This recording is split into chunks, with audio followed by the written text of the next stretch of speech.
আসসালামু আলাইকুম। গত কয়েকদিন থাকি আমরা সিলেটের ঐতিহ্যবাহী একটা গড়ি যে আপনার সিলেট সুরমা ফুলর খান্দাত আলী আমজদর গড়ি নামে সারা বাংলাদেশে একটা পরিচিত আছে।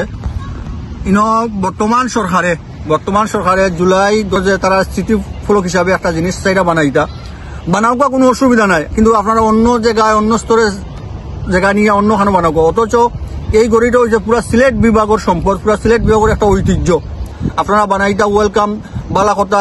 অন্য জায়গাত বানাওকা বিভিন্ন সিলেটের বিভাগের বিভিন্ন জায়গায় বিভিন্ন প্রান্ত জায়গা আছে, কিন্তু আল্লাহর ভাই চাইয়া আমরা গড়িটার সামনে কিংবা আগে পিছে আপনারা যদি কোনো স্মৃতিসৌধ বানাওকা না, অন্য জায়গায় বানাওকা। এটা সিলেট বিভাগ সহ আমরা সবর দাবি যে আমরা ঐতিহ্যটা, আমরা সিলেট বিভাগের ঐতিহ্যটা আমরা টিকিয়া থাকতো। এটা শুধু একটা গড়ি না, সিলেটের মানুষের হৃদয়ের একটা স্পন্দন। এটা আমরা নবাব আলী আমজদ সাবর নামে তান বাচ্চা কাচ্চারা, তার নাতি নাতি ওখানেও আছেন। আমরা সাবেক এমপি নবাব আলী আব্বাস খান তাইনও আছেন। তাই প্রচুর ইটার লাগে লড়া, সারা সিলেট বিভাগের মানুষের লড়ের। আমরা তার লগে একমত, আমরা এই সম্পদটা থাকতো। আমরা চাই না এখানোর একটার আশেপাশে আরো একটা বনুক। আপনারা বানাইতে আপনারা ওয়েলকাম সুন্দর করে বানাওকা, আরো কোনো একটা জায়গাত বানাওকা।